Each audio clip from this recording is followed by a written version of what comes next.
Hello guys, இன்றைக்கி Kerala style மீன் குழம்பு எப்படி வைக்கிறதுன்னு உங்ககிட்ட ஷேர் பண்ண போகிறேன். இந்த குழம்பை நீங்களும் உங்கள் வீட்டில் ட்ரை பண்ணி பாருங்கள். ட்ரை பண்ணி பார்த்துட்டு எப்படி இருக்குன்னு சொல்லுங்கள். உங்கள் கிட்டே என்ன ஃபிஷ் இருக்கோ அதை எடுத்துக்கலாம். நான் இதை செய்ய 500 கிராம் அயில மீன் எடுத்திருக்கேன். ஒரு பெரிய வெங்காயம் எடுத்து ஸ்லைஸாக கட் பண்ணி வச்சுக்கோங்க. 2 பச்சை மிளகா நடுவில் கீறி வச்சுக்கோங்க. 2 மீடியம் சைஸ் தக்காளி எடுத்து இந்த மாதிரி சின்ன சின்னதாக கட் பண்ணி வச்சுருக்கேன். 4 பல்லு பூண்டு, ஒரு துண்டு இஞ்சி எடுத்து இந்த மாதிரி சின்ன சின்னதாக கட் பண்ணி வச்சுக்கோங்க. கொஞ்சம் புளி எடுத்து கரைச்சி வச்சுக்கலாம். 1 கப் தேங்காய், 5 சின்ன வெங்காயம் எடுத்து அரைச்சி வச்சுக்கோங்க. இந்த அளவுக்கு அரைச்சா போதும். ஒரு சட்டி எடுத்து வச்சுக்கோங்க. சட்டி நல்லா ஹீட் ஆனதும் தேங்காய் எண்ணெய் ஊற்றிக்கோங்க. 2 டேபிள் ஸ்பூன் ஆட் பண்ணால் போதும். எண்ணெய் நல்லா ஹீட் ஆனதும் அதில் நம்ம கட் பண்ணி வச்சுருக்க வெங்காயத்தை போட்டுடலாம். வெங்காயமும் பச்சை மிளகாவும் போட்டுருங்க. வெங்காயம் போட்டதுக்கப்புறம் நல்லா வதக்கி விடுங்க.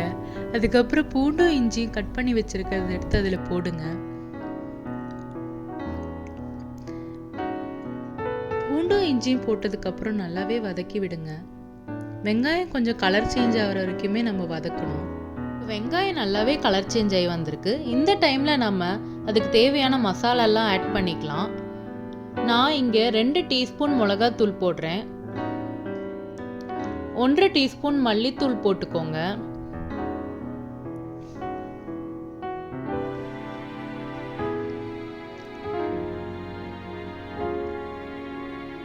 கால் டீஸ்பூன் மஞ்சத்தூள் போட்டுக்கோங்க. மசாலெல்லாம் போட்ட வாட்டி நல்லாவே கலரி விடுங்க, இல்லைன்னா அடி பிடிச்சிக்கும். அந்த பச்சை வாடை போட வரைக்குமே நல்லா கலரி விடுங்க. இப்போ மசாலாவோட பச்சை வாடெல்லாம் போயிருக்கு. இந்த டைமில் நம்ம தக்காளி ஆட் பண்ணிக்கலாம். தக்காளி வதங்குற வரைக்குமே நல்லாவே வதக்கி விடுங்க. தக்காளி நல்லா மசிஞ்சு வரணும், அது வரைக்குமே நம்ம வதக்கணும்.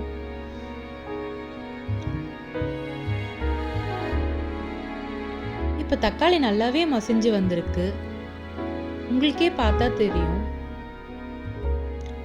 இந்த டைமில் நம்ம புளி தண்ணி ஆட் பண்ணிக்கலாம். கரைச்சி வச்சிருக்க புளி தண்ணி எடுத்து நான் இதில் ஊற்றிடுறேன். புளி தண்ணி ஆட் பண்ண வாட்டி அப்படியே மூடி வச்சிருங்க. புளியோட பச்சை வாடெல்லாம் போய் வரணும். புளி நல்லாவே வெந்து வந்திருக்கும்.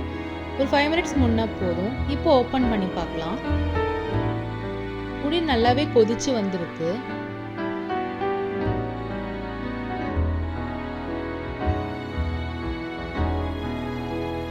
டைம்ல நம்ம தேவையான அளவு உப்பு போட்டுக்கலாம். நான் இங்க 2 டீஸ்பூன் உப்பு போடுறேன்.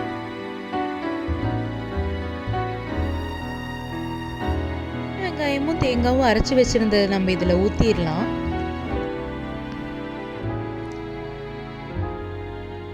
நல்லாவே மிக்ஸ் பண்ணி விட்டுடலாம். ஊத்தின வாட்டி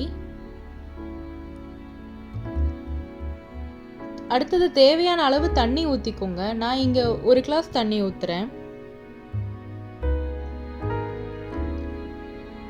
நல்லாவே கொதிச்சு வர வரைக்கும் வெயிட் பண்ணுங்க. தேங்காய், அந்த தக்காளி எல்லாமே நல்லா மிக்ஸ் ஆகி கொதிச்சு வரணும். கொதிச்சு வந்த வாட்டி நம்ம இப்போ இதில் மீனை ஆட் பண்ணிக்கலாம்.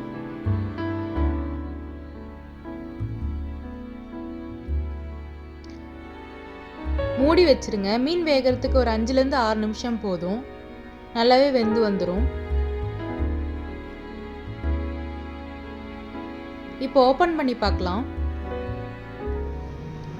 மீன் இங்கே நல்லாவே வெந்து நல்லா குழம்பு ரெடியாகி வந்திருக்கு. இந்த குழம்பு ஒரு தாட்டி வீட்டில் ட்ரை பண்ணிவிட்டு எப்படி இருக்குன்னு சொல்லுங்கள். இது வீடியோ பிடிச்சிருந்தா சப்ஸ்கிரைப் பண்ணுங்கள், கமெண்ட் பண்ணுங்கள், ஷேர் பண்ணுங்கள். தேங்க்யூ.